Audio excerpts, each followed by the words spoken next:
Puts up a tough shot. Bounces around. Goes in at the buzzer. Working it down to 2-1. A deep three. Oh! It's population.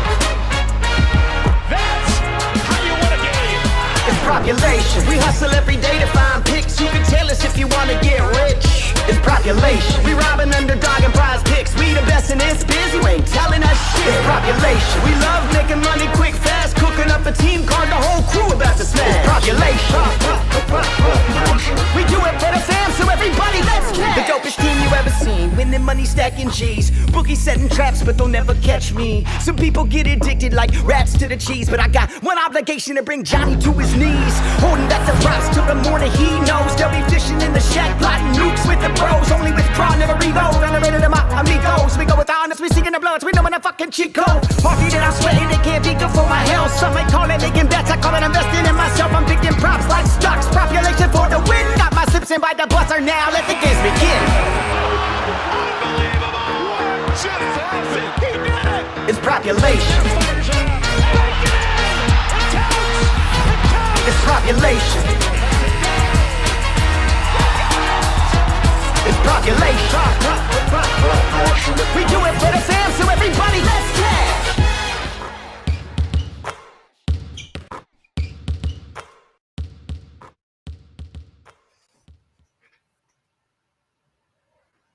Yo, what is up, YouTube? YouTube. We're back. And better than ever. Trying. We're in the dog days NBA right now. March, right? And we're getting close to that time of season where players are getting shut down a lot. Rotation, bench guys getting more run. So we're going to have to navigate through those weeds. How you doing, Underrated? I'm doing good, man. I saw you killed it today. Yeah. Let me see. Pretty solid day, man. Pretty solid day. I've been busy, just kind of taking a break. That's why I haven't been on the stream. But yeah, it was a good day. It was a good day for unders, and I think tomorrow looks like it could be kind of the same scenario here. Because we have a lot of low totals and high spreads, just like we had today.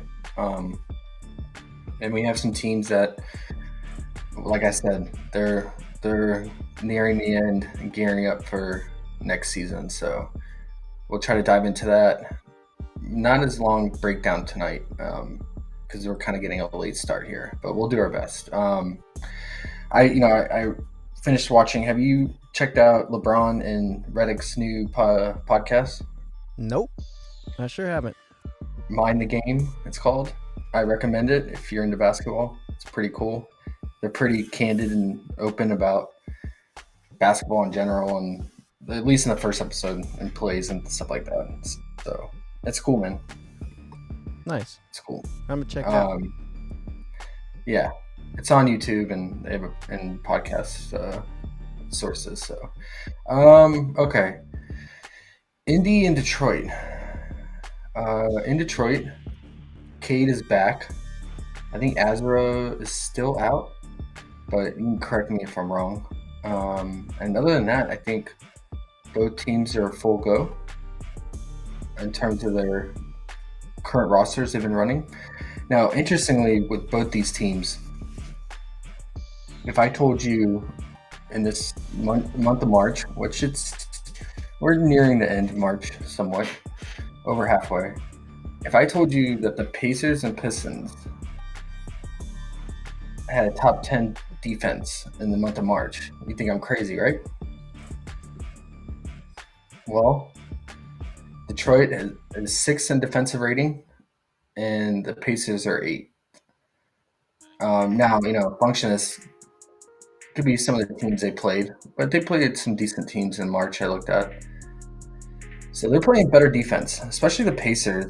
Big turnaround because coming out of the All-Star break, they were bottom 5 in defensive rating, and they've really turned it around. They're fouling a lot less.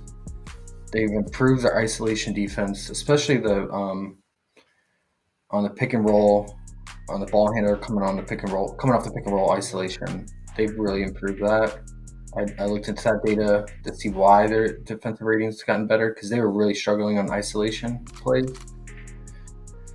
I think a lot of it is Siakam is really carrying the team defensive on just kind of all the nitty gritty stuff, right? Rebounding, he's rebounding at a high rate. He's really stepped it up on defense, taking on the main primary ball handler a lot on switches.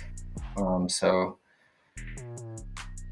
now the one thing I think why the total is so high in this game at 232 is because also in the month of March they are top 5 in pace, both teams. So the Pacers still up there in pace like all season. They're 4th, and the Pistons are 5th in pace. So we got top 5 fastest teams going at it. So that's going to drive the total up because it's just more possessions overall in this game. But yeah, I think you got to maybe consider that maybe these teams have turned the corner defensively. Especially Detroit side, you got younger guys coming in, hungry, and trying to make the roster for next season. So probably playing more aggressive on defense. But yeah, I think the Pacers are still struggling on the glass. Even though Siakam, like I said, is picking up the rebounding. I mean, Miles Turner's not getting it done. So they're still giving up a lot of rebounds to bigs, but man, Duren's rebound is really high, 12.5. I don't know. I mean, he could definitely do it in this matchup, just due to the pace and how much the Pacers struggle on the glass. But that you're paying a hefty price there. Let me give you a little update. Yep.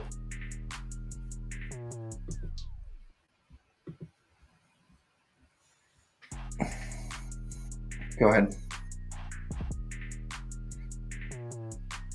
Are you muted? Oh, I'm muted. I'm sorry. I said Thompson is out, Isaiah Stewart is out, and Fontecchio game time decision. Okay, well that's big. So they're not normal unit here. So, man, if Simone's out, then yeah, we'll probably see Stanley again. And maybe even if Simone and Stewart are out, we'll probably see Stanley and Marcus Sasser. Now, think about Sasser is that he's such a chuck when he's in. He takes a lot of shot volume. So that's going to muddy things up, especially for Cade being back too. And Ivy's going to have a high usage shot volume. So that's going to make things a little bit tricky.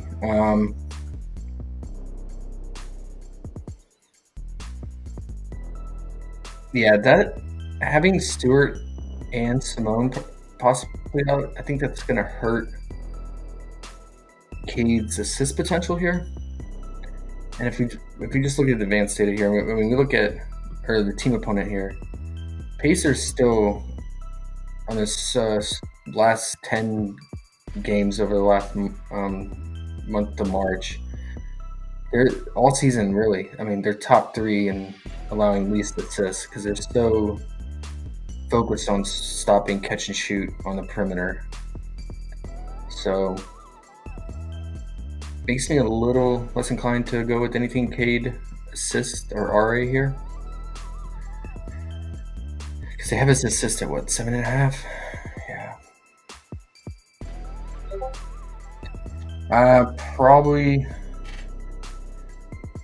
Probably gonna stay away from that. Be honest, man, like only thing I have interest in on the Detroit side it's gonna be Duren because of the matchup here. I probably, and we went to the data recently on his first half usage versus second half, and his first half is much higher, and we're getting it at his normal low line at 13.5. I mean, you can take a shot at that. Just hope he doesn't get in foul trouble. And that's about it for the Pistons here.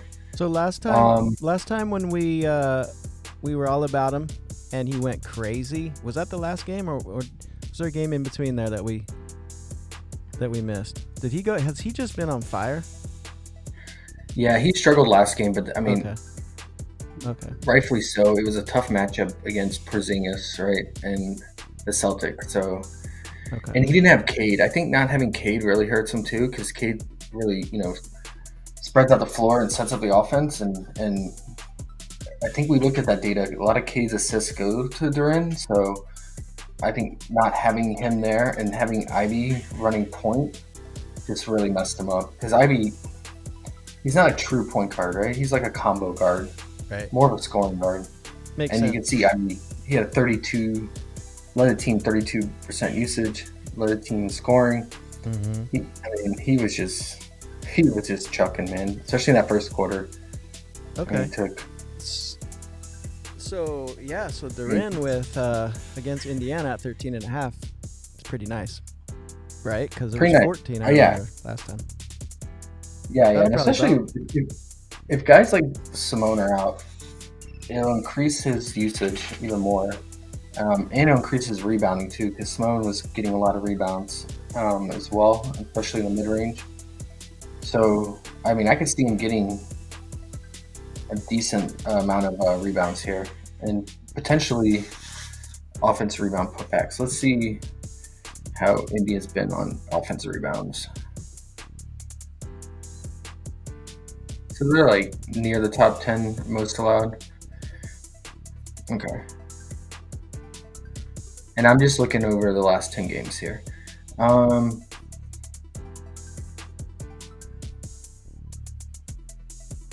Interesting that the Nuggets are bleeding a lot of offensive rebounds here lately. Okay, that's about it for Detroit. I mean, Cade had a really good game against Indy recently. I think it was in February. But you gotta be careful, guys like Cade, who's like a franchise player, and Detroit being nothing to play for near the end of the season. You can see that they already have him kind of like on a maintenance thing towards the end here. Looks like he's going to be in and out of games. So, although it is at home, and the game can stay close, maybe they give him the green light. But I just worry. But yeah, it was end of February. He had 30 points, 5 rebounds, 8 assists. So he had a really good game. But yeah, this is the stretch. This is like when I was talking about with Indy was really struggling defensively coming on out of that All-Star break. So yeah, you want to take a shot on Cade? Totally get it. What's his points at? I wouldn't take anything first half because his usage scoring-wise tends to be a lot lower. In the first half, we looked at the data, but yeah, it would just be the full game points. But then with that, you got to worry about blowout, right? The Pacers just take care of business here. And then on the Pacers side, I've just been fading them. If anything, I've been taking unders for them. They have just not been the same offense they were at the beginning of the season. I mean, Halliburton's picking back up the playmaking here as of late, especially in the first half, like he normally does. But he still only had 14 potentials. And I think, a big reason is he's playing a decent amount of minutes on the court with TJ McConnell, which is kind of weird. Like, in the beginning of the season, they never did that. They staggered their minutes. And I don't know why they're playing minutes alongside each other. I think that's really hurting his potentials.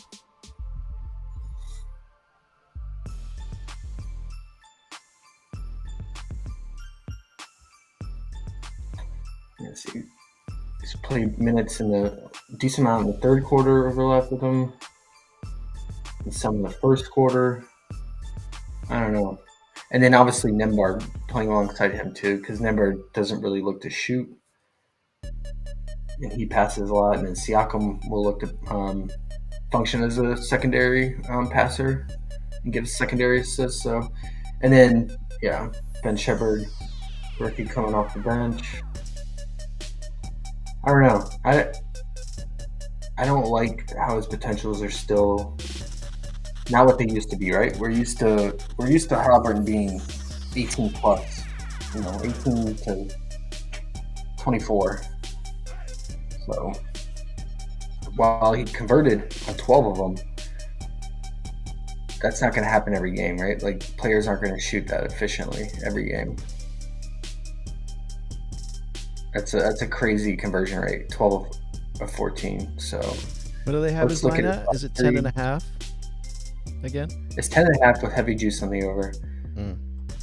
See, now that if we look at his last 3, the average is nearing what we want it to be, somewhat 17. But really, for a 10.5 line, we want it closer to 20, right? Like at least 18, 19.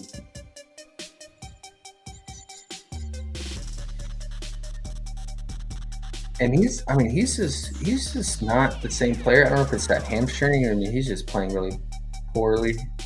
I mean, his shot is off. He's not getting to the basket. He's not drawing fouls.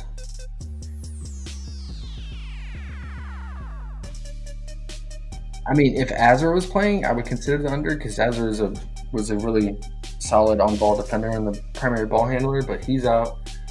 And while I mentioned Detroit definitely has shown improvement defensively, I still don't fully trust them because that's a small sample size over the month of March. But somebody has an idea here for an under. If you want to take a look at the last comment, Nembhard under 12.5 PR.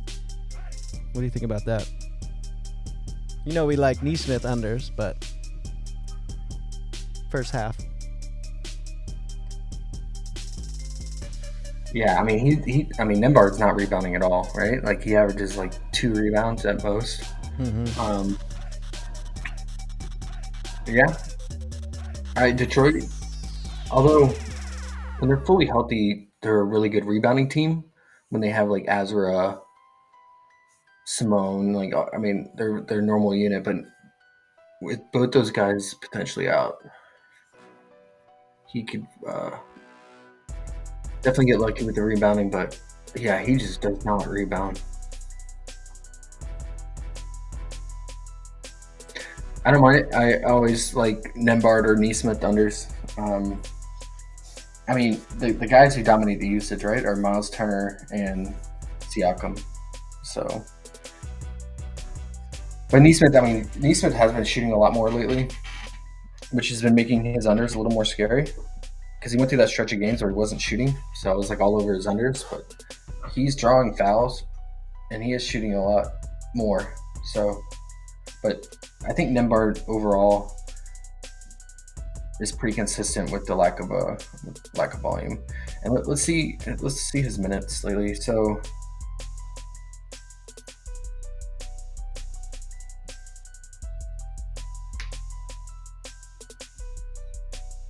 man, they got Neesmith at 7.5 again. I know it was a little scarier last time, and I know it's Detroit, but it's tempting. Yeah, the problem with Tim is that he does draw fouls, and Detroit, both these teams foul, right? They're top 2, right? Top 3 at least. Pacers are. Detroit's been better about not fouling over at least this stretch of 10 games, but I mean, a lot of that's probably because Azar has been out. Right. I think he's been top 5 in the league for fouls per 100 possession. Whenever he starts as a starter, so it's probably reduced the fouls from Detroit. But Cade will foul a lot too when he plays and starts, and Duren too. But yeah, I think one of them you can consider here. But the pace, just keep in mind this pace is gonna be pretty high. There's gonna be a lot more shots going up, which means a lot more rebounds too, because there's probably gonna be a lot of bricks.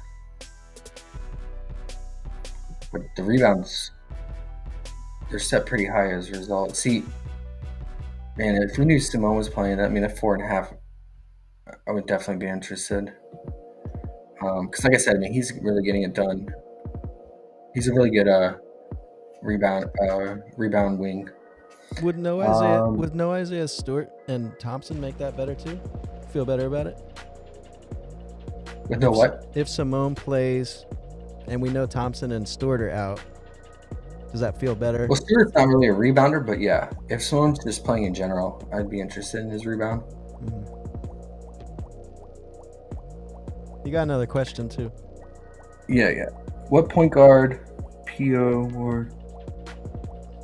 I was gonna see if you understood it.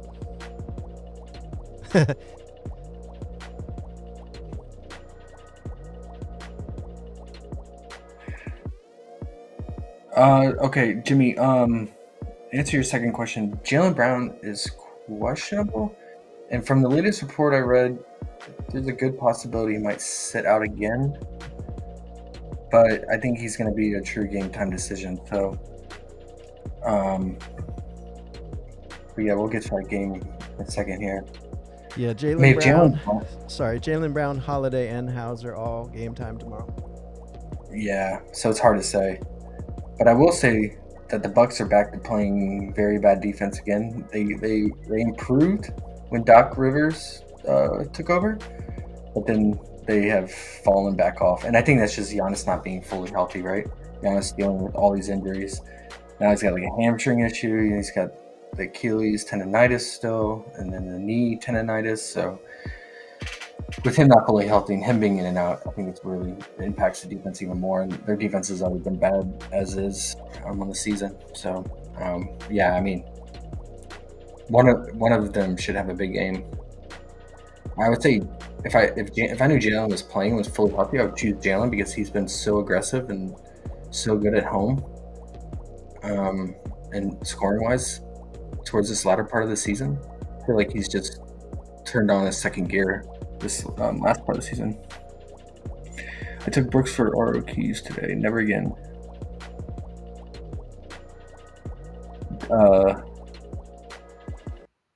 And he meant typo. He said power forward for that question before. What point guard and power forward do you like tomorrow? He's talking DFS. DFS.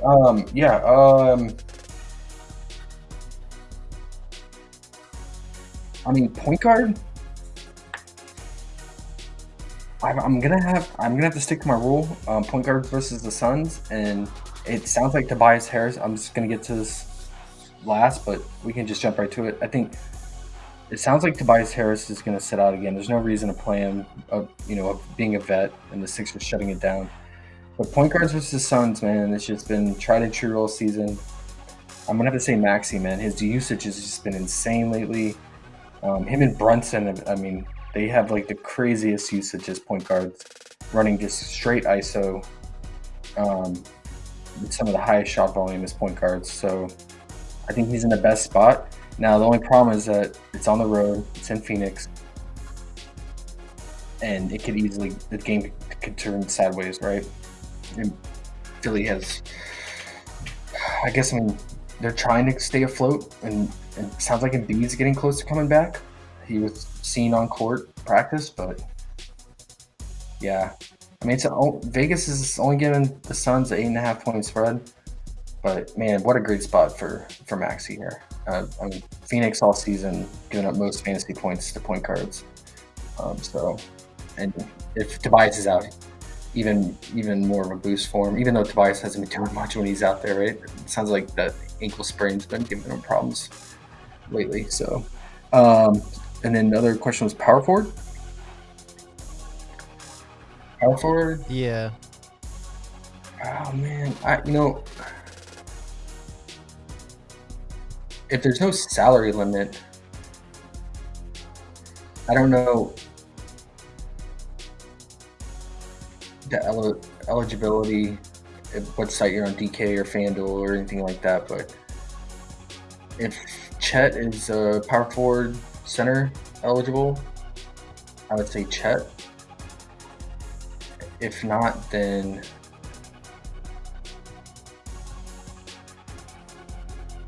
I would have to say Tatum especially if Jalen is out.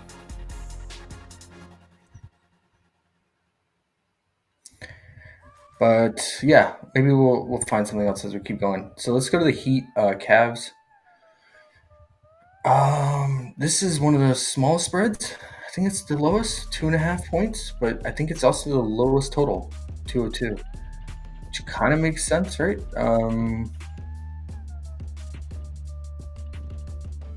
Yeah, Heat are bottom 5 in pace. Cavs aren't too far behind them, and then the Heat all season have been top 5 defensive rating.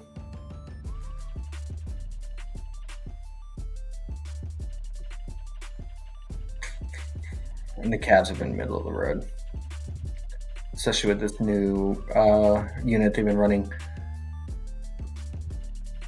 I think Jimmy's still questionable. He could miss again. Have no idea. But Bam has really been picking it up in place of him. But I would say if Jimmy plays, I think we could consider some Bam unders here. But we don't even have the Heat props. We only have Jimmy because he's questionable, so can't really go over that.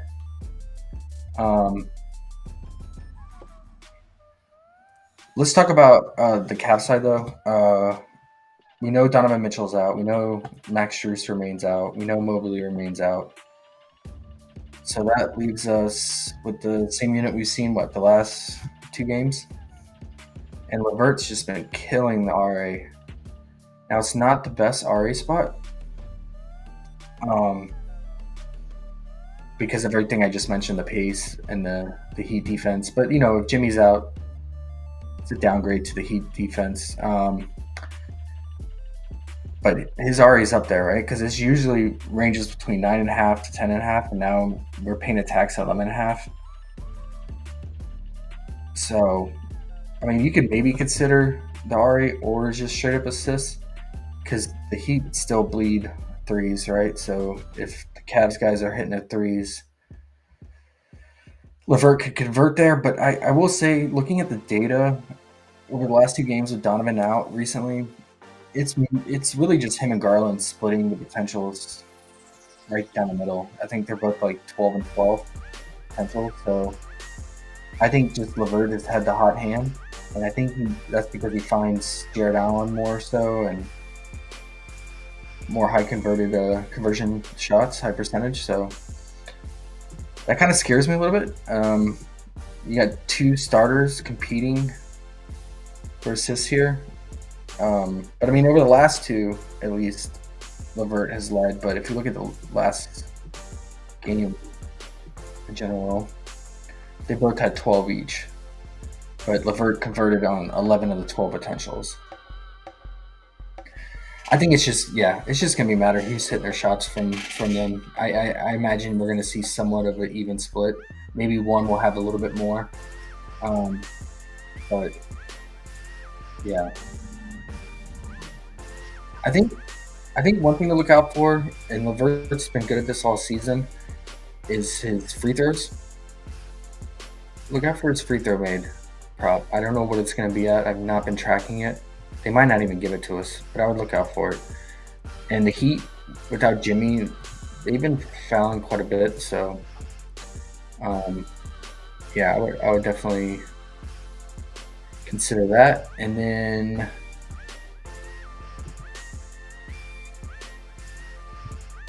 I think for the shooters, we like to attack the Heat for 3-point shooting, right? Don't say it. Don't say it. Utah Jazz legend. That man is at 10.5. Oh, man. Let's look at his usage in that last game. He's been coming through. I hate him, but he's 10.5. But it was kind of weird, right? Like he still only had a 17% usage, which kind of makes sense. He's just a catch and shoot guy, right? Like, so he's not going to have the ball in his hands that much.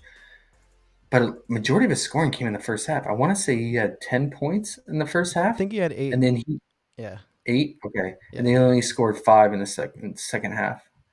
Yeah, he scored a 3 and then a 2-point field goal and a third, and then he never scored again. Because he sucks. He did not.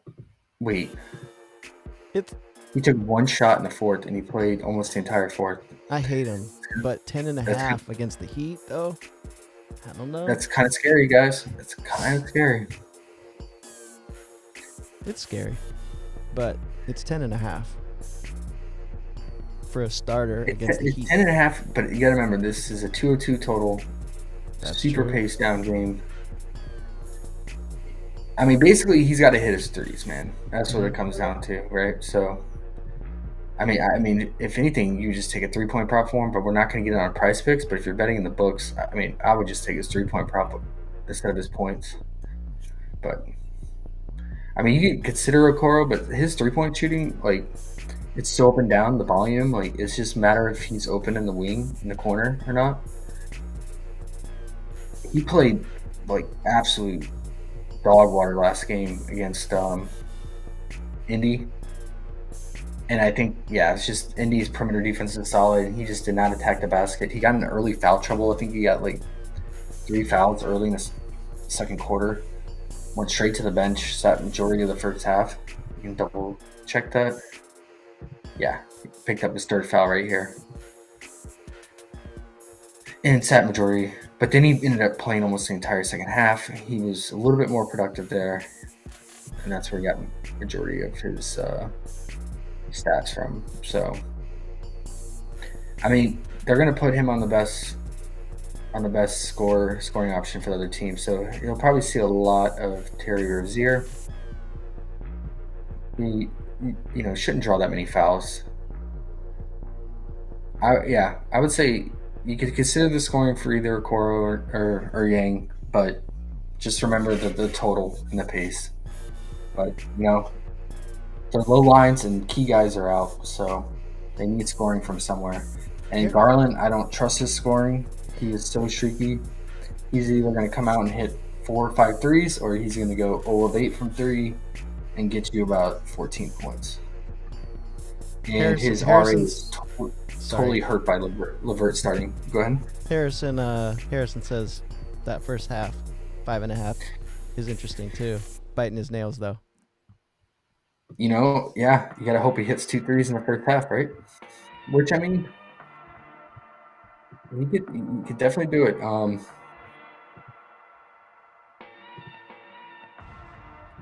And I just hate some of these stints where he's not shooting at all. Like this 5-minute stint in a second, play the entire last 5 minutes second quarter, and all he did manage was a rebound and a turnover. High risk, high reward play. Like any 3-point shooter. Any catch and shoot 3 guy, right? So don't want to spend too much time in this game. I mean, they're low lines. Take a stab at them. I mean, I would say you could consider first half for both these guys. Just hope Okoro doesn't get into early foul trouble. When he's not in early foul trouble, and whenever Donovan's out, he tends to clear that line. I was really surprised last game. Let's just confirm that. First half game with Donovan Mitchell out.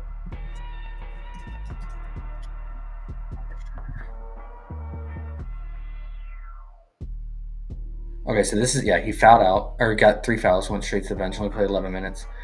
We see a lot of these other games, right? So, I mean, here against Phoenix, he didn't get it done. He took 6 shots, so that's what you want to see. Went 0-2 from 3. But 6, 8, 6, 8, 11, 9, 9, 8. And this is all in February. A lot of this is February, March when Donovan was out. So let's take a look at Yang, Utah Jazz legend. Let's just look at the shot volume too.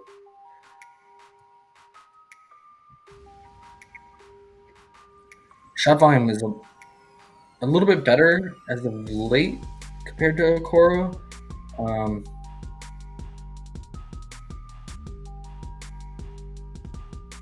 And his minutes too, right? So, I mean, you like to see that. He's playing steady 16 to 18 minutes. But yeah, majority of his shot volume is coming from 3, about 3/4. Yeah, I think it's worth a shot, man. I mean, just because Okoro has to focus so much on defense, I would probably just, if I had to choose, I would just roll the dice and hope that, Yang hits a couple threes. Jay Nugget said, Gary Trent gonna show up today. Man, that's one guy I do not trust. I trust his daddy, but not him. His daddy was a much better basketball player.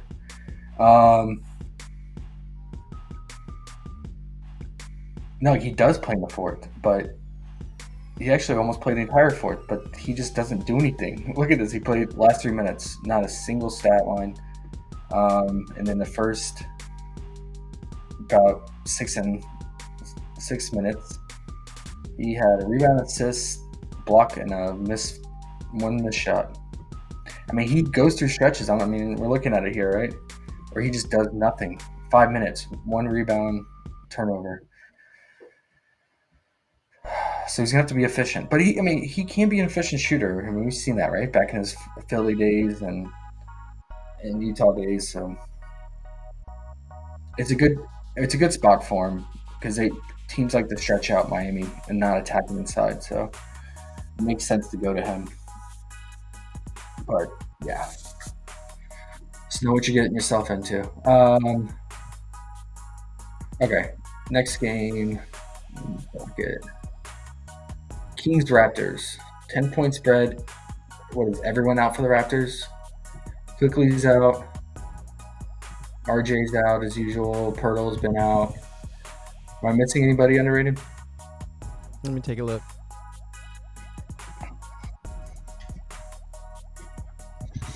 Well, we know Scotty, of course. Pirtle, Quickly, Barrett. Yeah, that's about Boucher. Boucher's out too. Yeah, he's been out a little bit. Yeah, man. So what are the Kings good at, right? So the Kings do not, I think they're number one, don't give up offensive rebounds. Number two, just overall good rebounding team. So it's not a good rebound environment. Number three, on the road, their defensive rating actually goes way up. I noticed that data. And as of late, in the month of March and over the last 10 games, they're number 2 in defensive rating. So their defense has really stepped up. And I think that's because they're running more Donovan Mitchell. They're running more Keon Ellis. Those are two defensive stalwarts, right? Like those two guys are out there just to play defense. They're not there to score. No Herter, no Lyles. So they're in there more, right? Yeah, they're in there more, exactly. And when they're in there, they're just guys to rebound. Well, Keon is to rebound, and then Donovan's to cover the perimeter. So I think Gary Trent will see a lot of Donovan Mitchell. I think, and then Keon Ellis when he's out there. And I mean, those guys are really solid perimeter defenders. Yeah, I mean, that's what the data's saying, right? Kings have really stepped up defensively. It was a team that we attacked a lot when they were running that unit with Herter and others, but and they were barely playing Donovan Mitchell, Keon Ellis, and other guys like that. So something to think about. 10-point spread, but this is an absolute smash spot for Sabonis, right? So Toronto has just been getting destroyed on the glass by centers. They've also been bleeding points to centers. They're giving up the most fantasy to centers, most blocks. You know, Jay Nugget said that before you. That's just so you know, Jay Nugget gets a little credit. Oh, you said Sabonis? Yeah. Yeah, but I mean, Yep. now you better bring your wallet and briefcase because you're paying hefty price, right? Dude, I seen Sabonis doubles. I think he's hit like 20 games in a row. It's an interesting little parlay piece. There you go. He's 23 first half PRA. Now he's normally 21.5 on a normal day, but on a good day like this, he's going to be 23. That's high, man. But you couldn't ask for a better matchup besides the Jazz. I mean, the Jazz and Raptors as of late have been the teams to target with bigs. I will say, though, that the Kings are on the front end of a back-to-back. They have to fly out from Toronto, go over the border, and fly all the way to Washington, DC, and play at the Wizards. So they're on a road trip. So if there's any, I feel like if there's any somewhat of a decent sized lead, I can see Mike Brown pulling starters here pretty early. So makes the full game a little nervous and scary, right? But if the game can go somewhat the full distance, I mean, I would just take his PR, man. He should just absolutely smash it. I mean, it is high, 37.5. It's normally what, 35.5 to 36.5. Usually 35.5, but this is the prime PR spot. I don't like his assists on the road usually.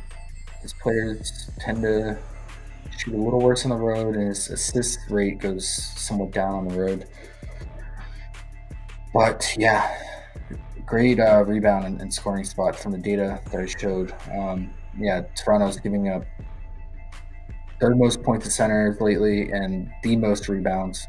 They're also giving up a lot of assists to centers, top 6. So yeah, I mean, I would just due to the spread and Toronto being so thin. But I mean, we've seen this Toronto show up, right? This team without everyone, like they'll still show up. But you got to rely on Ochi and Grady Dick, and I don't know if Dick is someone you want to lean on. So, yeah, I would just go with the first half. I imagine his fantasy is gonna be 29.5, which is gonna be really high. He could turn it over a lot here. So, but yeah, if you want to take a stab at it, you get it. But if you think the game's gonna stay close somehow, then I had to pick a full game prop form, I would do the PR. And then I don't like anybody else really for the king side besides Sabonis. But let's move to Toronto. Fox owes me 6 points in the first quarter. Like says, his first quarter is weird, man. Like Sabonis a lot of times just dominates the usage, right? So let's take a look at his first quarter.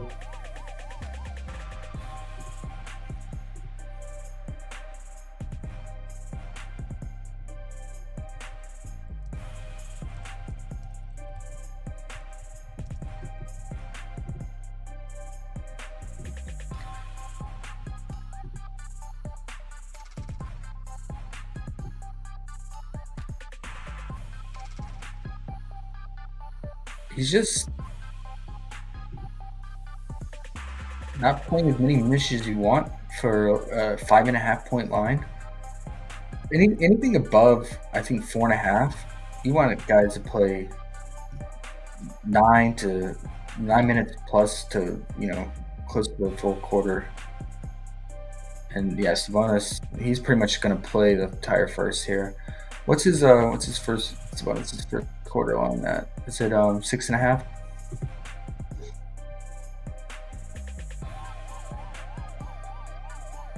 Six and a half. Heavy juice on the under. So we might not get it, or if we do, it'll be 6 flat. Harrison Barnes, man, if he keeps playing, he's not good, but if he keeps playing the entire first quarter like this, well, here he snapped for a little bit, but 3.5 points, like 3.5 points is what you want the first quarter, because it's just 2 buckets. Unless it's like a 3-point shooter, you can get away with like a 4.5 point first quarter, because he hit a 3 and then a 2-pointer get fouled. 6.5, yeah. That's a little rich for Sabonis, but great spot for it. I think you want the rebound upside here, so maybe just the first half, or just take the full game props and hope Toronto keeps it close at home somewhat. Should be an ugly game. It's a high total though, right? I think it's the second highest. Yeah. Yeah, it's the second highest, 232. Yeah, so funny. It's like the games with the highest totals are also the games with the highest spreads. Toronto side, man.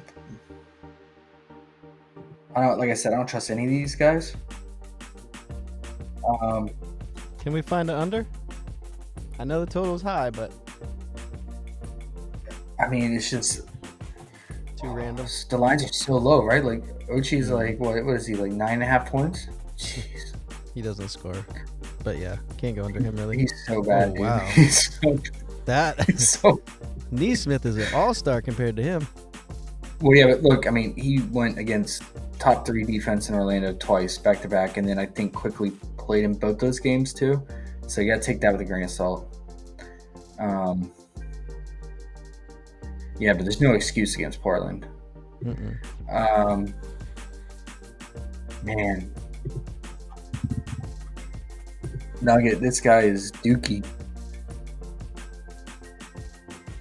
As many times Barnes burned me, Harrison owes me 4 points. Hey, Nugget, it's a low line, man. It's just 2 buckets, man. Can he get you 2? And 10 to 12 minutes of playing time.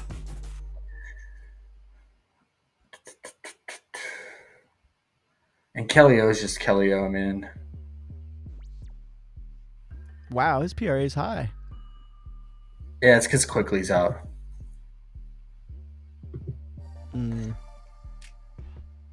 It's not a good rebounding spot for him, you know. Kings, they hold it down like glass. I mean, he shouldn't get many offensive rebounds, but just, I mean, his usage is going to just skyrocket tomorrow with Quickly out.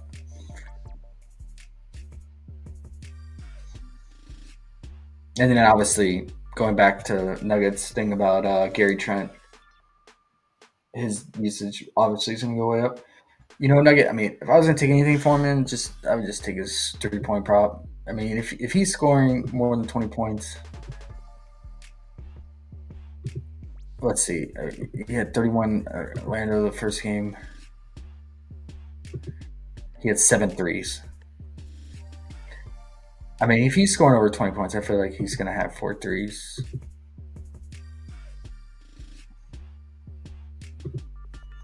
I don't know. Nugs all in his briefcase tonight. I just don't trust the guy. No, it's never Keegan Murray Day, man. Oh. Yeah. I tend to not play Gary Trent, but if I have to, and when I do, I take his fantasy because he does have stock upside. You know, back in 2 to 3 years ago, he was like top 5 guard for steals per game, and then he just like dropped off dramatically defensively. And then when Nick Nurse was there, he even started benching him because he said his defense was so bad last year, and then it carried over to this year. It seemed like he's just not the same defensive player like that. That's how he was earning minutes and starter minutes too in the past. And I don't know, man. He's not consistent now. But I mean, you can see if he plays big minutes here, definitely stock potential. So I usually take his first half fantasy, but it was low when I was taking it. It was like 12 flat. I don't even know what it's going to be tomorrow. It's probably going to be 14.5, I imagine.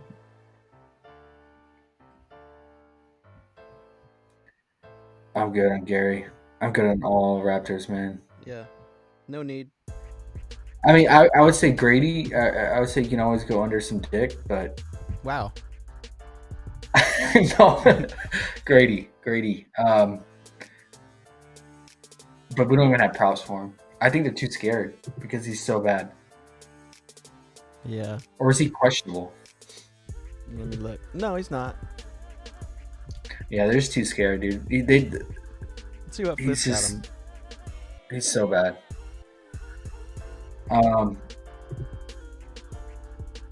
Okay. Looking at the Raptors hurts the soul. Next. Nuggets said I'm just gonna goblin stuff. Yeah, you could do that, man, but I don't recommend it. It's not good value. Okay. Why do you do alts on the books, Nug? Only alts on the books. Yeah. It always sends me to the popular tab. It like wants you to see the popular tab. And I also hate about the Goblin and Demonsman. It makes the board so massive and like Yes. a puzzle maze to get through. They should have it in their own section. They should, but that defeats what they're trying to do, right? Yeah. They want it to be there because they want you to click it. Okay, next game, Bucks Celtics. We can't really talk about it, man, because we don't know if Giannis is going to play. He's questionable still with that hamstring and ongoing Achilles issues. So. And then Jalen's questionable. Drew's questionable, like you said. Both game time decisions. So we can't really talk about it. But like I said, if Jalen plays, I like his scoring upside here against the Bucks. I never trust Tatum unless everyone's out, like Jalen and Porzingis. And life has been good not playing any Bucks props. How about for you, underrated? Yeah. No need. Lillard always. I would say it's a revenge game for Drew if he plays, but who knows? He was out the last 2 games, so. Yeah. I'm good off Bucks. Okay. I think the next game is going to be interesting. I mean, it should be a blowout because Utah and OKC, because it's in OKC. They have one of the best defensive rating and offensive ratings at home. They're at home, 15-point spread, decent sized total at 230. I think we recently saw this matchup, but I think Utah was somewhat fully healthy in that game. I think they had everyone playing, but Chet went off. I like Chet, and I love Chet in this matchup. I know he's kind of production has been all over the place lately, but I think a lot of that was due to matchup.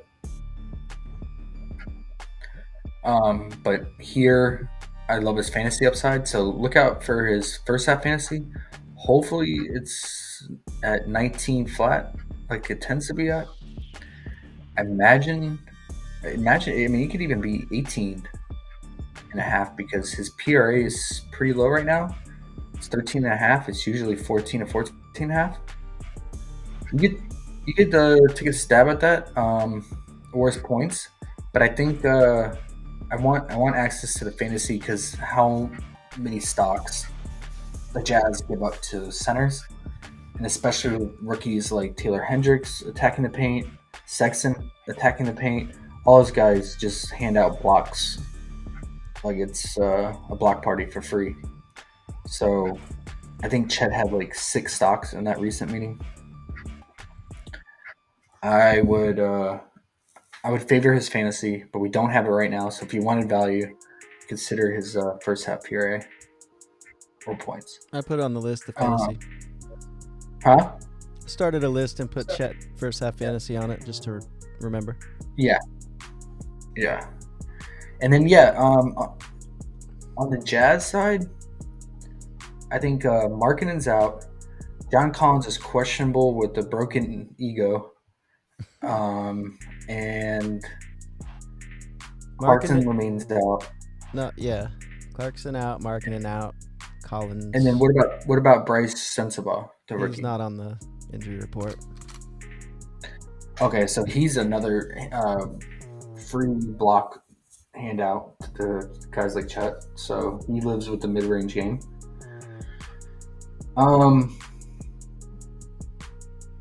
Yeah, Look, we're gonna wants see a Keontae lot. George again. It's just a tough matchup for him, dude. On the road, in OKC, but his usage is gonna be insane. I would just take his 3-point prop or his RA. I think if his RA is less than 9.5, what is it at?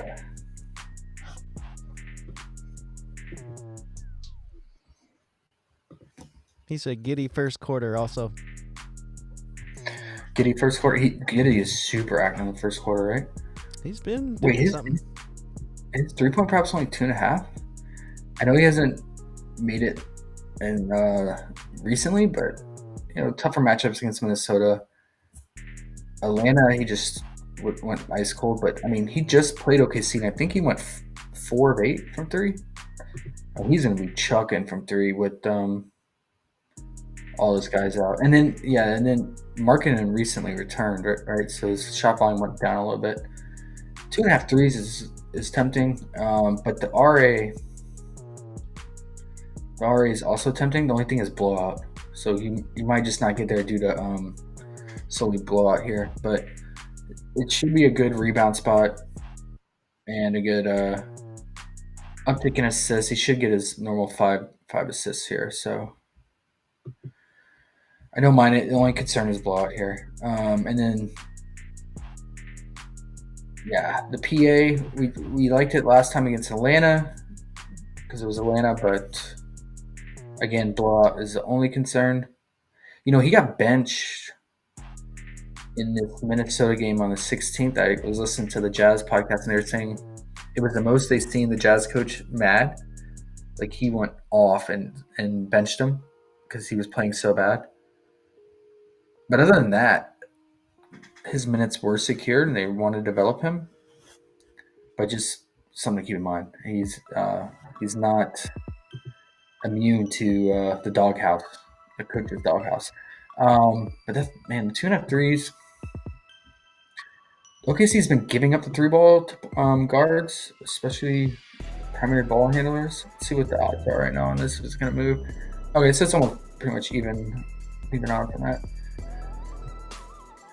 But let's double check that. So let's look at the last 10 or 15 games. Point guard. Yeah, OKC is number 4. 4th most threes allowed. Point guards, and like I said, Count coming off the bench in only 27 minutes had 4 threes on him. But it's never fun taking 3-point props, right? Like I said, Big Josh, Dort, don't be scoring at home like that. Wait, what did they just take away from us?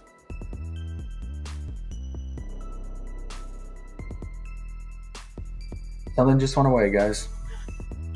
Who did? I don't know. Oh. I had something on here and it's gone. I don't know or remember what I had. We just have to go back and rewind it. But something got removed from our little From the sketch queue? pad here. Yeah. I'll go back and look.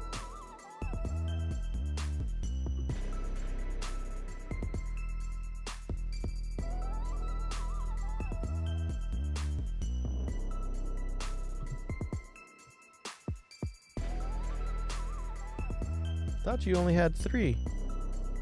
Oh, That's it. Some projection. Niang's gone. Poor Niang.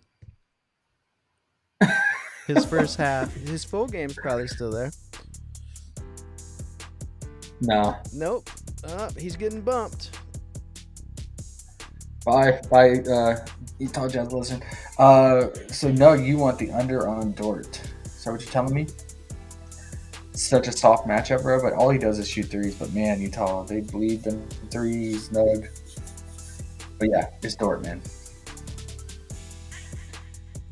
If you're feeling it, go for it. Matt said, oh, okay, yeah. The gorgeous Niang. Yeah, man. I think probably my favorite prop from Utah.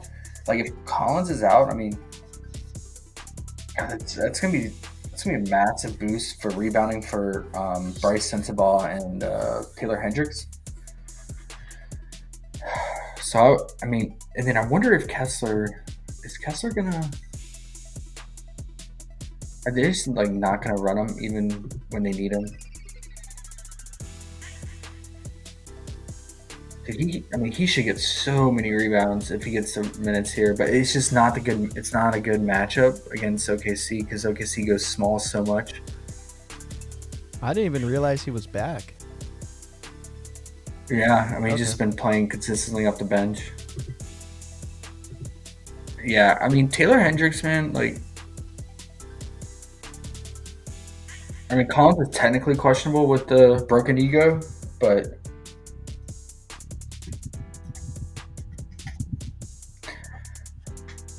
he's such a high line, right? And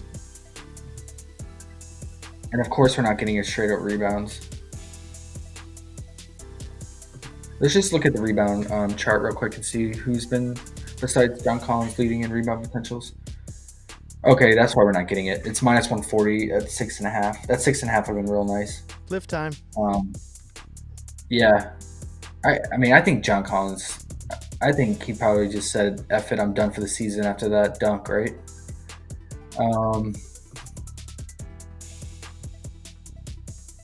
I mean, wouldn't you be? Yep. Especially Austin Reeves. He got a mouthful. Let's look at the rebounds.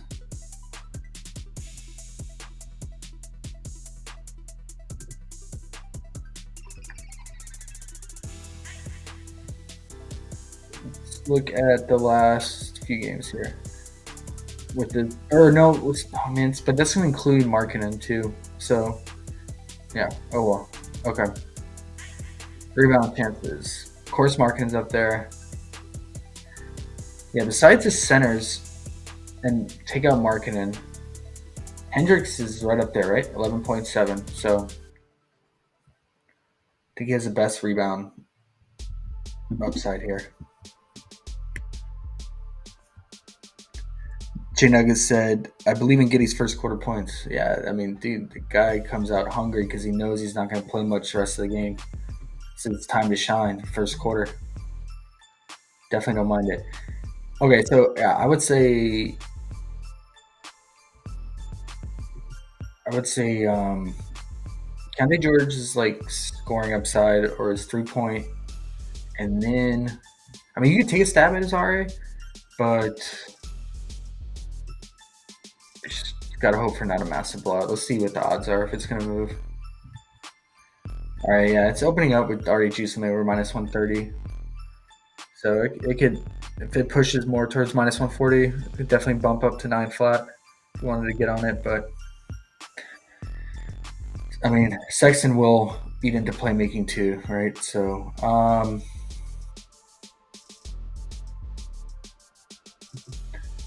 I would say, and then my other favorite Jazz prop, it's got to be Sexton's free throws.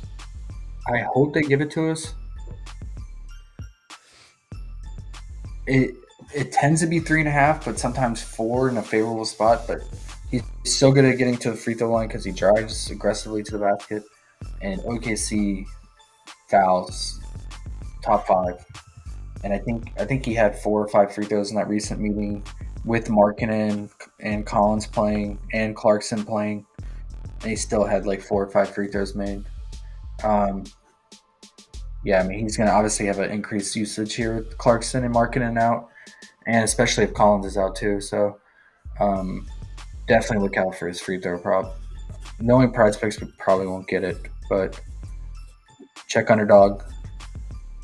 But hopefully we get it. That would probably be my favorite Utah prop, and then Hendricks rebound or RA or something like that, and then you can take a stab at Keontae George 3-point made or points. What do you think? OKC. What do you think Sexton's free throw will be? I'm writing it down. Just you have a estimate? It'll probably be 4. It'll probably be 4, 3.5. I mean, sometimes it's 3.5, but that's with like everyone healthy on the team and not a favorable spot. You take the 4? Yeah, I would. All right.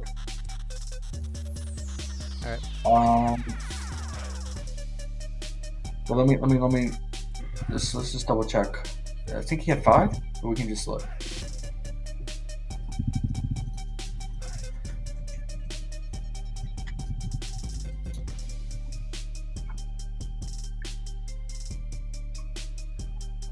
He had 5, and then into January he had 7. Went 7 and 10. Went 5 and 5, 5 and 6, 9 and 10, 4 and 5, and that's dating back to Cleveland now. But yeah, I mean he's consistently getting to the free throw line against OKC, so it makes sense, right? Guys like Dort out there, Casey Wallace when he's out there, those guys foul at a very high rate, and Sexton is good at drawing fouls. Oh, and if we get it, I doubt it. A little other nugget for Sexton would be his 0.5 offensive rebound. I think he'll get shot at that. He's pretty good about getting offensive rebounds lately, especially if Collins is out. And yeah, OKC bleeds offensive rebounds. Yeah, I would definitely take a fun little stab at that, but it's guard offensive rebound. I doubt we get it anyway. And then Portland Clippers, Grant's out, right? And I think that's about it. Same old crew. How do you feel about Simon's RA? Because I don't think we have a straight up assist. He's been killing the RA. He's actually been rebounding, but it's a tough spot, man. Yeah, his rebounding is always weird. He's been scoring. It is weird, but he's crushing the RA, dude. But I mean, the Pelicans that was a tough matchup, right? Pelicans have been top 3 defensive rating, pretty much all season. Not a good rebound spot for guards. He got it done with 12. Chicago, somewhat favorable for assists, and then Atlanta, obviously. Boston, not favorable for anything, so he had 7, and then 11 versus Toronto. The only thing is the spread, and if the Clippers are fully healthy and get their act together defensively, because as of late they've been bottom 5 in defensive rating, then this game could go sideways, especially if Ayton doesn't show up like he has been. But the 9.5 is tempting, man. I mean, I think it's minus 130 right now. Definitely has potential to move. Oh yeah. Yeah, we're gonna get to Nurk. Matt says Hendricks right before Nug there. Yeah, Matt. Hendricks 6.5 rebounds or 7.5 RA. I like. And the RA gives you a little bit of an out because he could pick up maybe 1 or 2 assists. Nugget, Nurk Giddy, first quarter 2 pick. Go for it, man. I think I could see Nurk getting offensive rebound putback, and then they tend to go to him in like the first couple of plays, like design plays, or in the first quarter. He's just got to make it. Yeah, what do you think? Simon's too risky for the RA due to the spread, and yeah, I mean at least in Portland. I mean, yeah, I don't like relying on. Try not to rely on the rebounds for him, but the rebound. I mean, he's been averaging about 4. Yeah, no, he's been doing better, but otherwise you have to play his PA if you want access to his assist. I mean, he's been killing his assists because of Ayton, man. Like Ayton has just been converting like all his assists. Even with Scoot back and starting too, he's still. Yeah. It's just Ayton. Speaking of Ayton, I mean, the dude's on an absolute terror run. He's woke ever since Chauncey said that comment about him. He's been crazy. Been unlocked. Yeah. Chauncey said he's unlocked Ayton. Yeah. I guess my bad, I'm on the wrong game. It's alright, man. It's all one and the same. We'll get to that game in a second because there's not much from this game. I mean, I imagine some of these Clipper guys are questionable. I didn't even look at their injury tag. I'll take a look.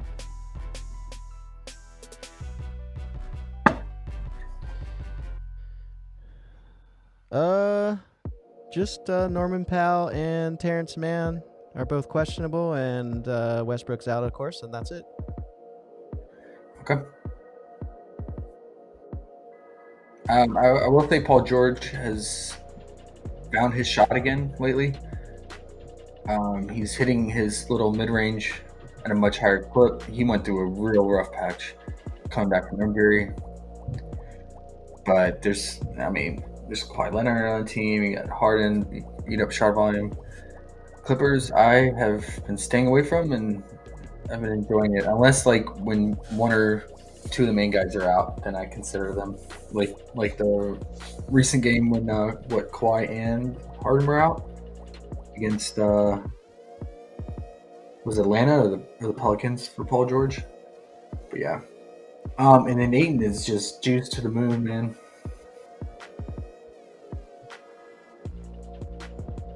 I know he's been killing it, but I don't know if I can pay that price tag. What does your wallet say? Underrated? No, sir. He's been killing it, bro. He's been killing it, but I'm not doing it. Yeah. It's not a good game environment. It's not. I mean, it does help that it's at home, but okay. And then we got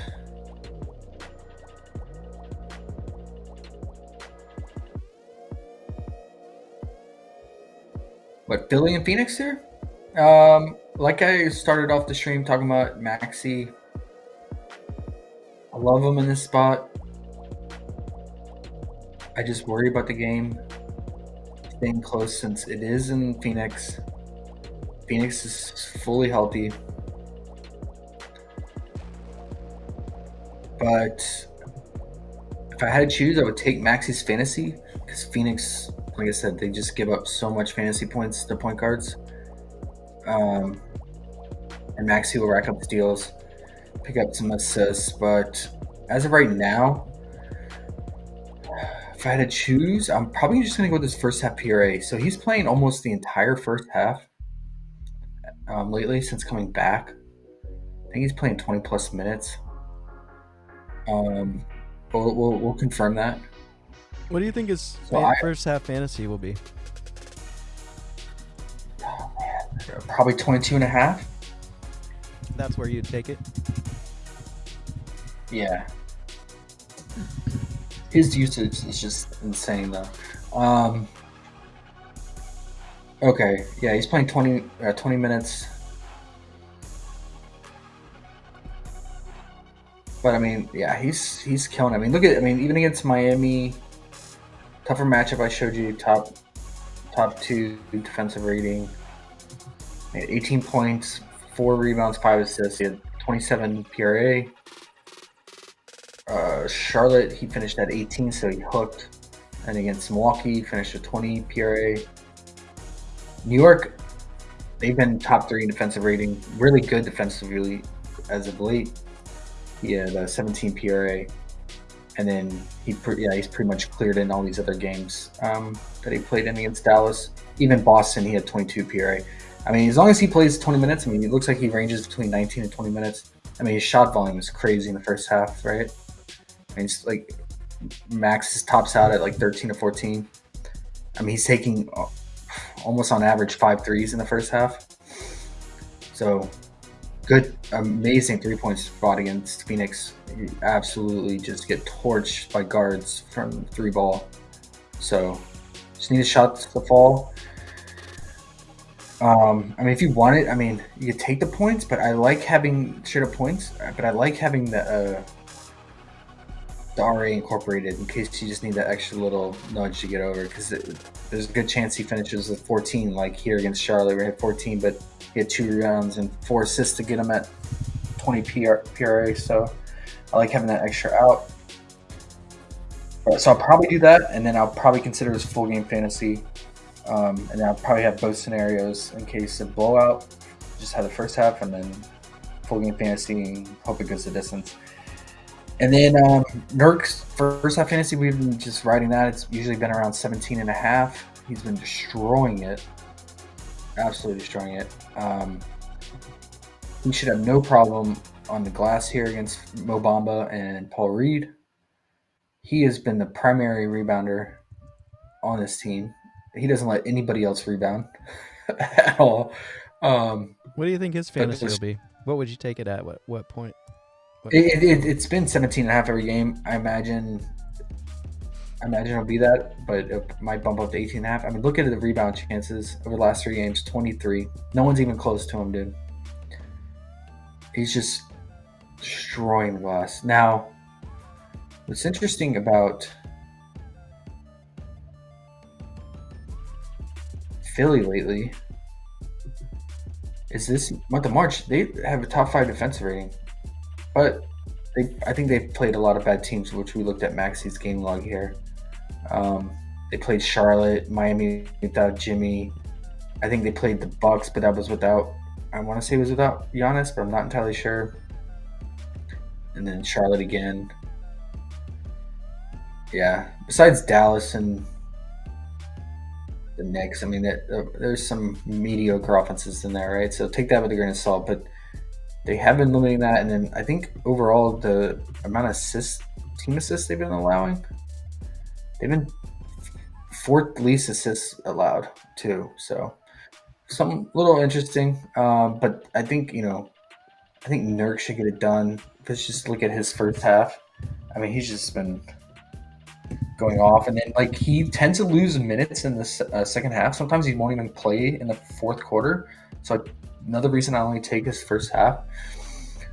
But I mean, just look at the rebounding. This is just the first half, right? I mean, he has so many games with double-digit rebounds in the first half alone, and even tough rebound spots like against Boston. I mean, he played 20 minutes and he had 11 rebounds.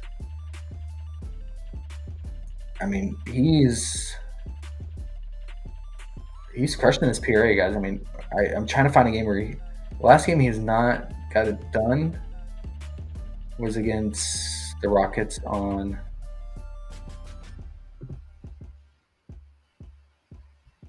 February 29th. But he's cleared this the entire month of March so far. Grayson Allen, man, when they're fully healthy, I tend to stay away. You're just hoping he hit this 3-ball, right?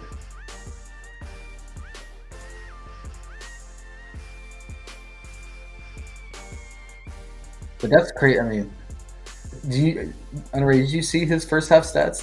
This guy is destroying it. Yeah, and it's not too juiced like Ayton, right? It still feels like a decent play. Yeah, I mean, it's just because they're fully healthy, right? You still have KD out there. You still have Beal and Booker. So, but it's just the sheer rebounding. Like no one else is snagging the boards like he is on the team. So now, also, I mean, this Milwaukee game is kind of an outlier. I mean, he had 6 assists in the first half, but I mean, some of these games he has 4 to 5 assists in the first half. So yeah. Definitely possible, but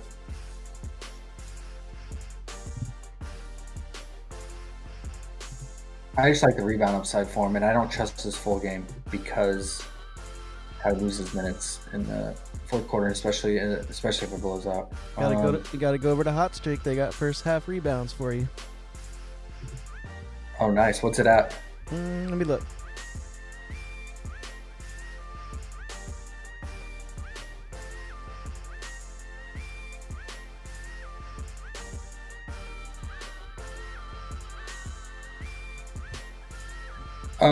And then for Phoenix side, besides Nurk, I hate choosing between KD, Booker. I like taking Beal at lower lines because he can rack up the assist. But 5.5. Oh, I like that. I mean, he's crushing that, dude. Yeah, it's weird. His first quarter's 3.5, but his first half's 5.5. So yes, its first quarter is typically 3.5. Yeah, Nugget, Grayson Allen. I don't know, man.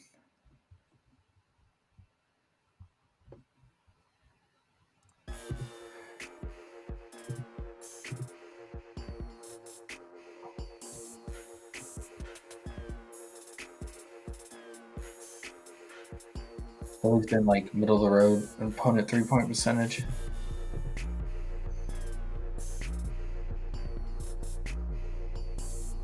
Yeah, they're about average.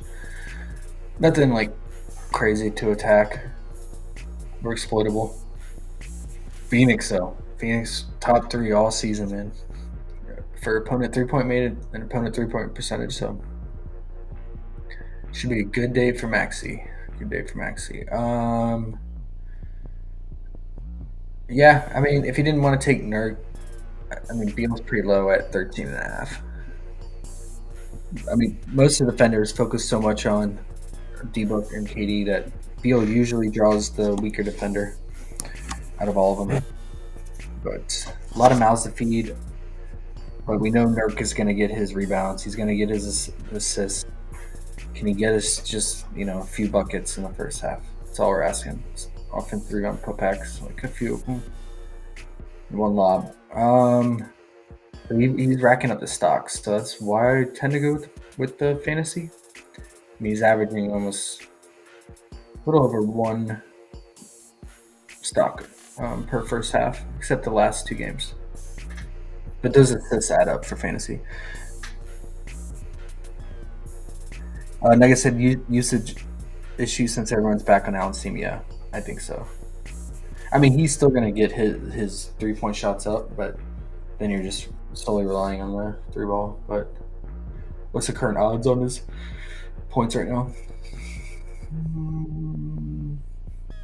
Almost even odds. 12, his normal 12.5 line.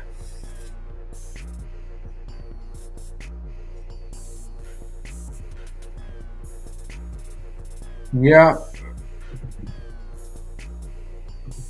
A little coin flippish, in my opinion.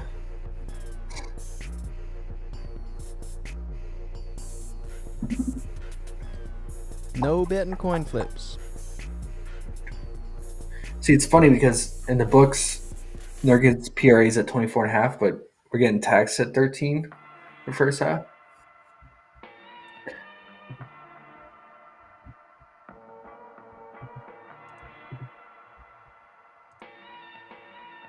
Yeah, it's just one of those things. Like he just doesn't see. Like here, he didn't play in the fourth.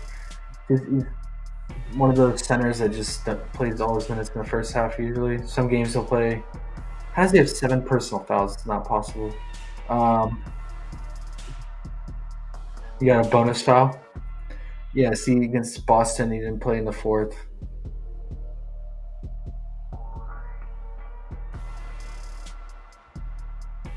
I tend to stick. That's why I tend to stick with his first half. Okay. Warriors and Memphis. Warriors coming off a pretty lackluster, disappointing loss. They talked about after the game, lack of motivation on defense. People were just trotting to the ball. They can't afford losses, especially any more losses, especially against Western Conference teams. So I think they have to have a bounce back game here at home again. Memphis, what I noticed what they've been doing lately is they put up a fight with teams till the end, and then they let the other team win at the very end. They took the Kings to overtime. Jared Jackson did his thing. Bane did his thing. But it looks like tomorrow we got some guys questionable. I think Santi's questionable. Vince Williams has been out, but maybe he could come back. But the guy that I'm interested in is Gigi Jackson, man. This guy's playing huge minutes and starting now because he's been, usually coming off the bench, in and out of the starting rotation, but mainly coming off the bench. But now he's starting. And even with Bane and Jackson there, I think it helps him actually. It's been giving him more free open shots, especially from 3. But he's playing 35 plus minutes, and he's very efficient, even his 3-point shooting. So I would look out for his points. They're not on the board. Probably won't get it till tomorrow. And like I said, Santi's questionable. If Santi's out, that's going to be a big rebound boost for guys like Gigi and Conchar. I know Luke Kennard's already rolled out. Desmond Bane should lead in potentials again. Should be around 9 to 11 potentials. I like Bane's fantasy upside, but it's going to be juiced. I mean, last game against the Kings, his first half fantasy was 18.5, but now his first half PRA is all the way up to 17.5. So that first half fantasy is going to be pushing close to 20. It should be about 19.5. But he got it done last game against the Kings. Good stock upside here against the Warriors, who turn the ball over at a high rate. Guys like Steph and Dre, and he tends to get quite a bit of stocks versus the Warriors. And he should rack up the assists too. So I would consider his first half fantasy. Just gonna put a placeholder here with his first half period. Says Jaren's been getting to the free throw line at a really high rate. Draymond and Moody are questionable, or game time? Yeah. Okay. Yeah. Draymond hates playing in the month of March, but which I'll get to in a second. Clay loves March. That's his month. He goes off. So Yeah, Dre has talked about this out loud in the past on his podcast about how he hates getting up and playing basketball in March. But they're kind of almost in playoff mode because they're gonna fall out. The Rockets are not too far behind them in the playing game seeding, so they can't afford any more losses here. So Dre might have to just suck it up and step up, but yeah, Jaren, let's look out for his free throw prop. Man, he's just been drawing fouls like crazy, and Kuminga will foul or Draymond will foul. But that's about it for Jaren. I would consider he's back to his non-rebounding ways, but with Santi out, he's gonna have to rebound. But if anything, he just take his fantasy or his points or his free throw. And then GG, let's look out for his points. I'm hoping it's 18.5, but it might get up to 19.5. And then for the Warriors side, so back to Clay. Do you know who led in potentials last game for the Warriors underrated? No, I'll take a look though. It was Klay Thompson. Oh, that's weird. He had 11. Wow. Yeah, and the reason is now with Trace playing center and playing more minutes, Clay is like throwing up lob alley-oops to him like nonstop. He had 8 assists on 11 potentials, and majority of them were to Trace. I love Trace. I mean, he's been balling. The Warriors need a big like him, and I would definitely look out for his pops here. He should have massive rebound upside, especially if guys like Santi are out. Jameson's not a good rebounding center, as we know. Jaren Jackson's not a good rebounder. Trace should just feast on the glass. He should have massive stock upside. That would get his fantasy, but if he did, I would 100% take that because he's a block monster. He's gonna crash the glass. He's gonna score. So look out for that. But he's a guy where we don't get till later in the day tomorrow. And especially if Draymond's out, oh man, he should play. He should get a massive uptick in minutes. So love Trace.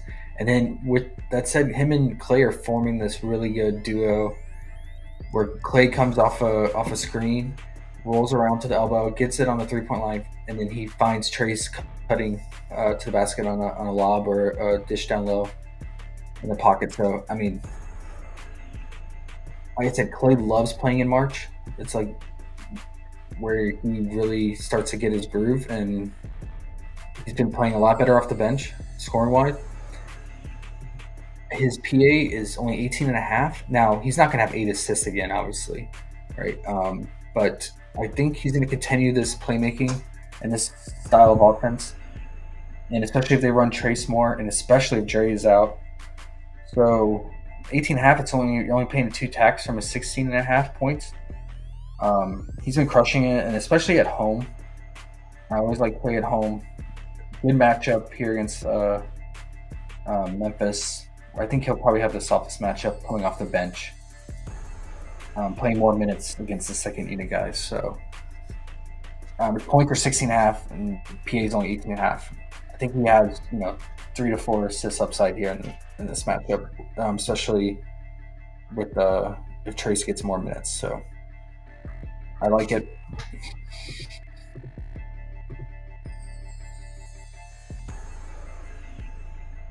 Let's take something off here.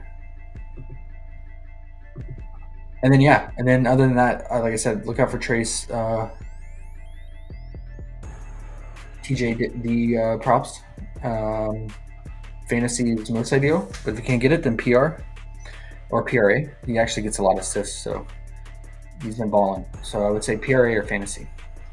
Yeah, I just saw something on Fliff. Klay Thompson is 1.5 assists, minus 200, but you know how we can do that, right? Yeah. Yeah, dude, he's looking to take smarter shots now. More selective. Yeah, look at this. 11 potentials, 8 assists. Chris Paul was right behind him with 10. Draymond, of course, 10. So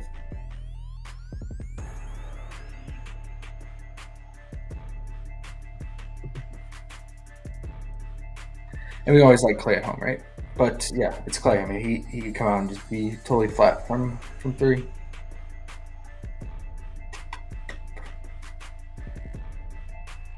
And Wiggins just is completely broken. Stay away from him. And Kuminga's minutes are never safe when the Warriors are fully healthy, unless Draymond's out. Then I think he feel better about his minutes. But yeah, it's just a young player that Steve Kerr is still trying to work in to the groove. But that's about it. You got anything else, guys? Stuff be falling apart in the second half, so you're looking at more full game or first half. Yeah, Memphis, man, they'll put up a good fight, Nugget. And then once it's like, oh, the coaches, they're realizing, oh, this is getting a little close, then they start to bench guys, and then things go south, and they purposely lose. But the Kings, I think the game just kept staying close longer, and then they're like, oh, man, we might actually pull this out. And they went hard and took it to overtime, but then they still ended up losing, right? So I expect the same thing here. Warriors can never hold a lead whatsoever. So even if the Warriors get a lead, I could see Memphis crawling back and then probably falling to the wayside later in the fourth quarter.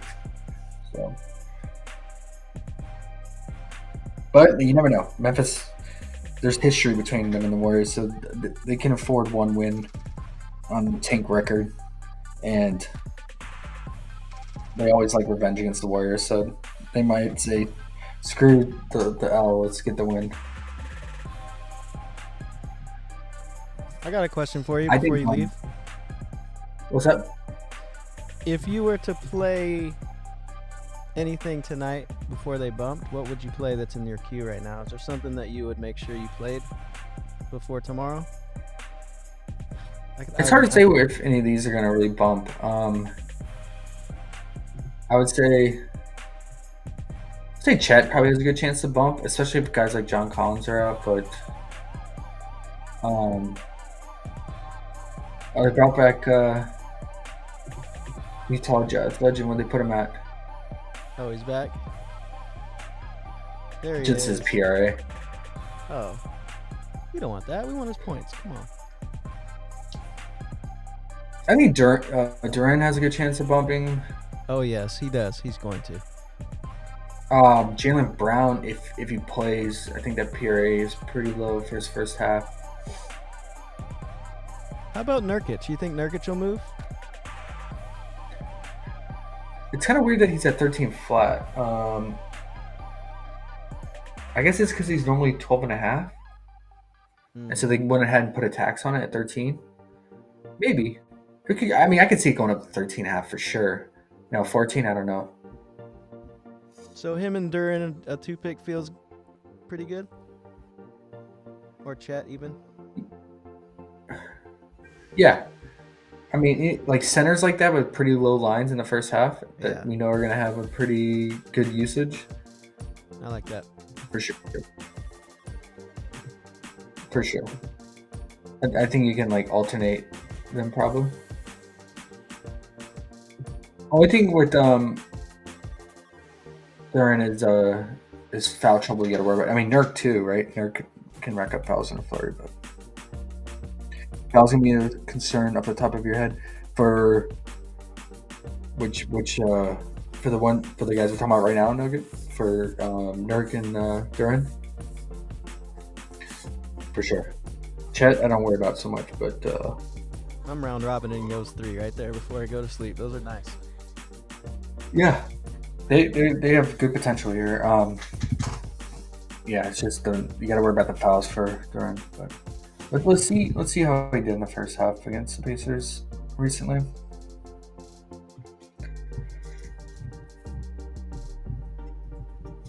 If he picked up fouls or not.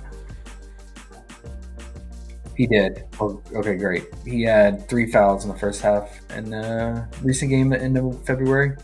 So he still played, looks like 16 minutes. And he had 4 points, 6 rebounds, 1 assist. So he fell a little short on the PRA. But then, in November, he went off for 15. I think it's because Cade went off in that game early and often. Cade had 30 points, and he went off from 3. He was 4-9 from 3.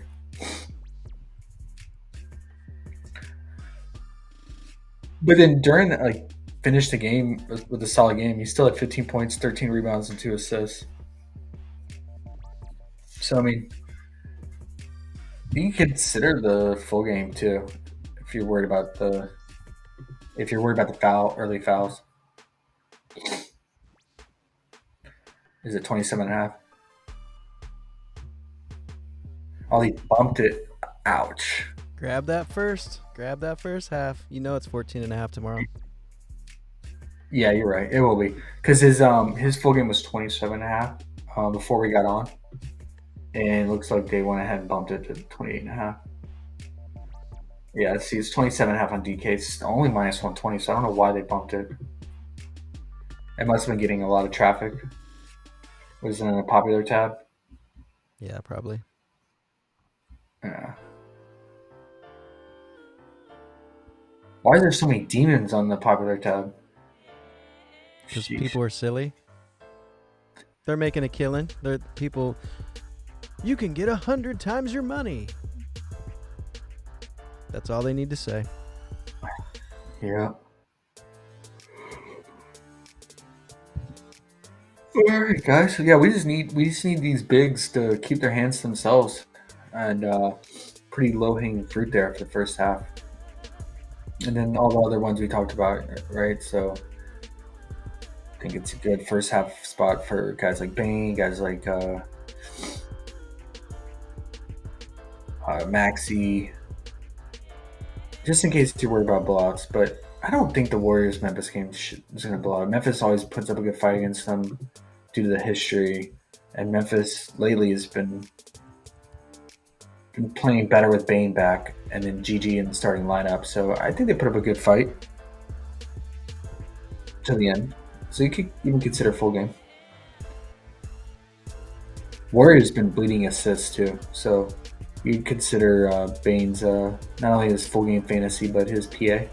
But I think the PA is pretty taxed. Let's take a look. I think it's I want to say it's 30 and a half. Okay, 29 and a half. Okay. Yeah, so that's even addition because I think his assists are 4.5, right? And there's points 23.5 or 24.5. Oh. Okay, so it is tax. Never mind. Because his assists in the books are or assists 5.5. Maybe I'm thinking of last game. His assists were 4.5. Okay, never mind. No, his assists are 5.5 now. Wow, heavy juice on the over, minus 145. Okay, so then 29.5 makes sense. Yeah, with guys like Kennard out and if Vince remains out, it's a good playmaking spot for him here. And scoring spot. So maybe that or his fantasy is better full game than his first half.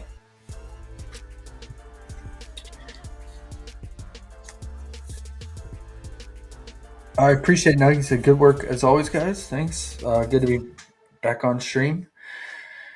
And I hopefully some of this breakdown helps. Obviously, news is going to change stuff, especially in this Celtics-Bucks game, but couldn't really go over that.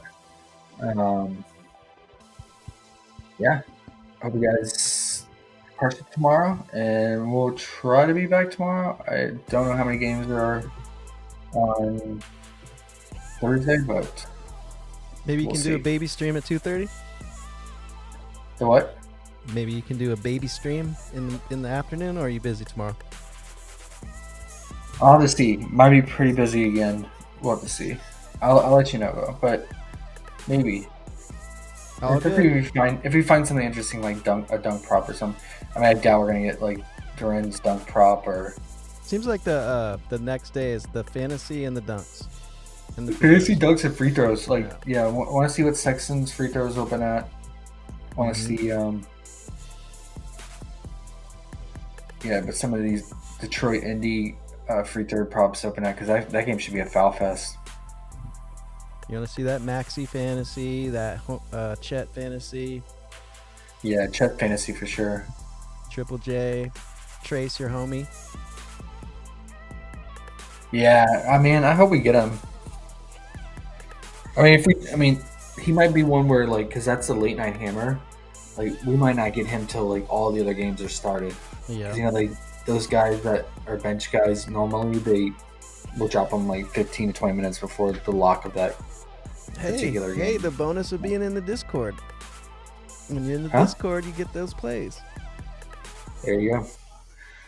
All right, guys, I'm gonna go crash. Long week. Hopefully back tomorrow. Appreciate it, Underrated. Yes, sir. All right, guys. Later, guys.